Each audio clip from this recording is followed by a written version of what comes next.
The General Assembly will now resume its consideration of Agenda Item 24 to take action on the draft resolution issued as document A/75/L76. I now give the floor to the distinguished representative of Bangladesh to introduce draft resolution A/75/L76. I thank you, Mr. President. Mr. President, Excellencies, distinguished colleagues, on behalf of Ireland and Bangladesh and 67 co-sponsors, I have the honor to introduce the first ever draft resolution on global drowning prevention. Ambassador Geraldine Byrne-Nason and I thank all delegations for their valuable contribution and support in finalizing this draft. This draft resolution is proposed under Agenda Item 24, Eradication of Poverty and Other Development Issues, and is contained in document A/75/L76. Allow me to take this opportunity to thank the 67 member states that have co-sponsored the resolution as of latest count, and we sincerely hope that more states will join this important resolution before its adoption now. It is critical to convey a strong message from this Assembly of the unequivocal support for efforts to prevent drowning globally. I would also like to thank the group of friends on drowning prevention who have provided key support to advance this ambition over the past 2 years, generating awareness and action on this silent and preventable killer.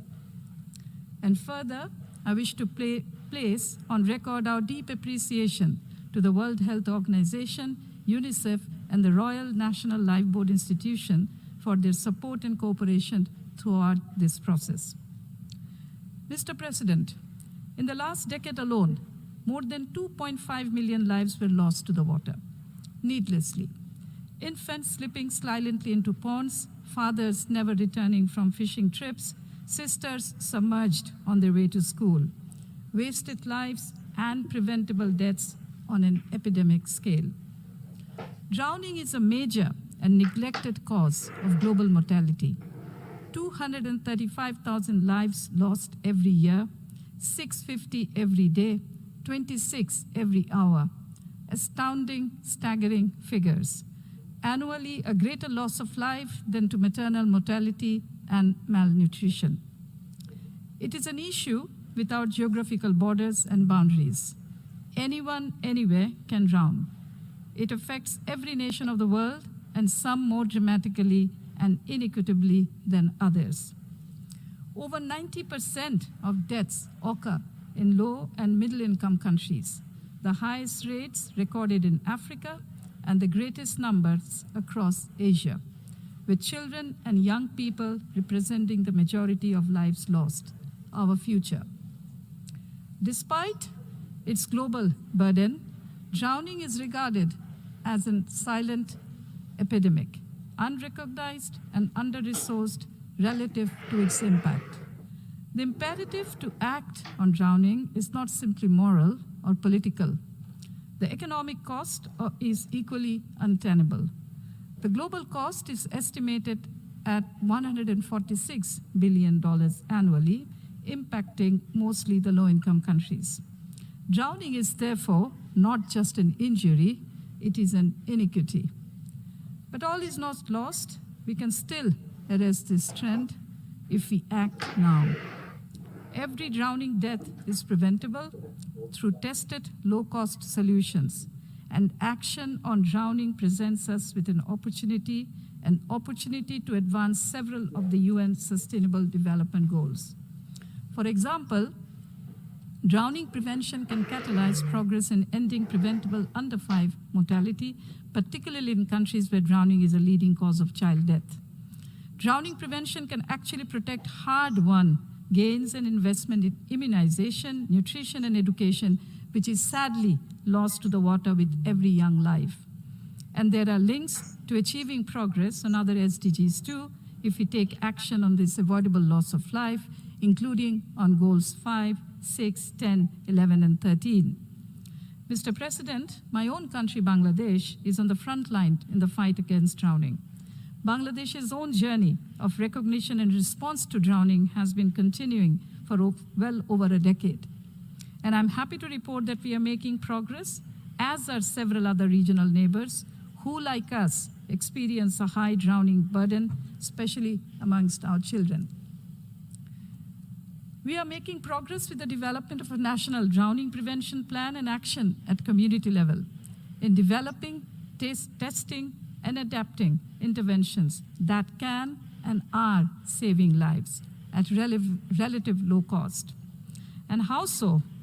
We are ensuring young children are supervised and kept safe around water by caregivers, that barriers or fencing is installed around open waters such as ponds and wells, that young children have the opportunity to learn swimming skills that may save their lives, that community members can perform CPR and first aid if the worst happens, and crucially, that communities are aware that drowning is preventable and is not fate.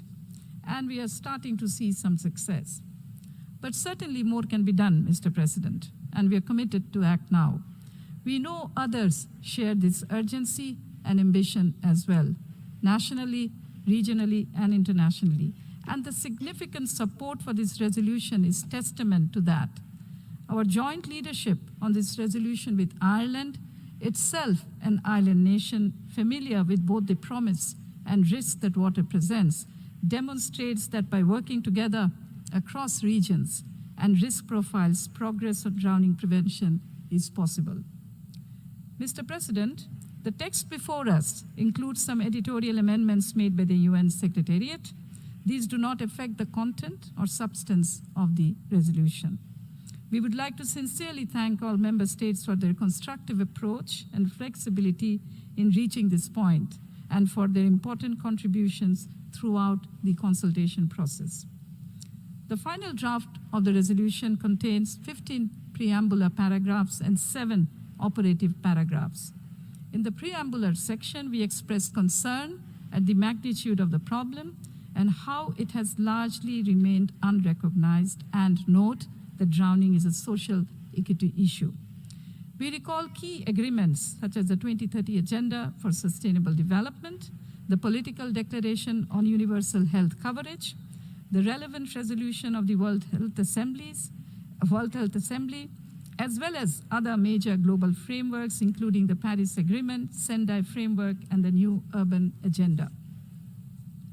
The operative paras invite and encourage member states within the context of the national condition to, amongst others, appoint a national focal point for drowning prevention, develop national prevention plans, policy, and programs, enact and enforce national laws, generate and amplify awareness campaigns, support international and regional cooperation, and promote research and development in the field of drowning prevention.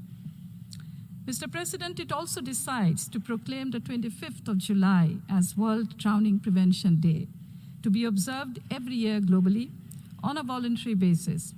And we invite the World Health Organization to facilitate the observance.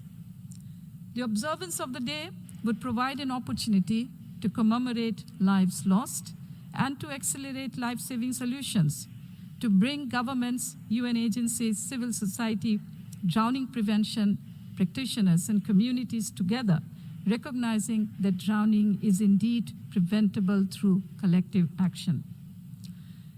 Mr. President, we wish to reiterate our hope that this resolution will pave the way for increased awareness to prevent drowning, and most importantly, for cooperation and collaboration at national, regional, and global levels.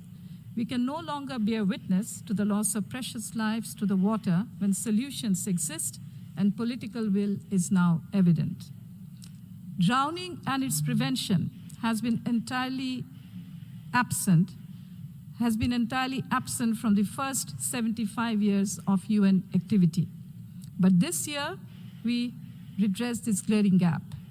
This resolution represents long overdue recognition of this major cause of mortality and the solutions and opportunity that exist to address it.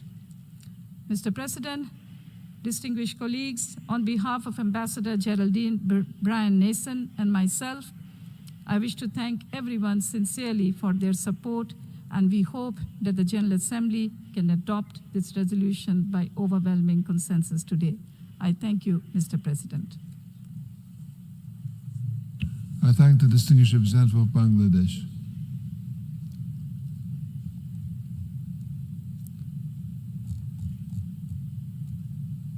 We shall now proceed to consider draft resolution A/75/L76.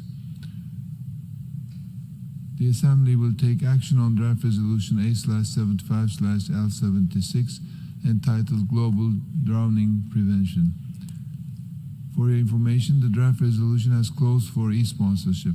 I now give the floor to the representative of the Secretariat. Thank you, Mr. President. I should like to announce that since the submission of the draft resolution, and in addition to the delegations listed on the L document, the following countries have also become co-sponsors of A/75/L76. Algeria, Angola, Antigua and Barbuda, Australia, Bahrain, Bhutan, Brazil, Burkina Faso, Cabo Verde, Canada, Chile, Colombia, Comoros, Costa Rica, Cote d'Ivoire, Cyprus, Djibouti, Dominica, Equatorial Guinea, Eritrea, Fiji, Gambia, Ghana, Grenada, Guatemala, Guinea, Guyana, India, Indonesia, Israel, Japan, Jordan, Kazakhstan, Lebanon, Madagascar, Malawi, Malaysia, Maldives, Mauritania, Federated States of Micronesia, Monaco, Mongolia, Morocco, Nauru, Nepal, New Zealand, Palau, Philippines, Portugal, Qatar, Russian Federation, Saint Lucia, Saint Vincent and the Grenadines, Senegal, Sierra Leone, South Africa, South Sudan, Spain, Thailand, Timor-Leste, Togo, Turkey, Turkmenistan, Ukraine, Uzbekistan, Vietnam, Zambia, and Zimbabwe. If any other countries wish to co-sponsor A/75/L76, please signify by pressing the microphone button. Mr. President, I see Tajikistan, Papua New Guinea, Mali, Singapore, Cameroon, Honduras, Vanuatu, El Salvador, Niger, Saint Kitts and Nevis, Sri Lanka. Thank you, Mr. President.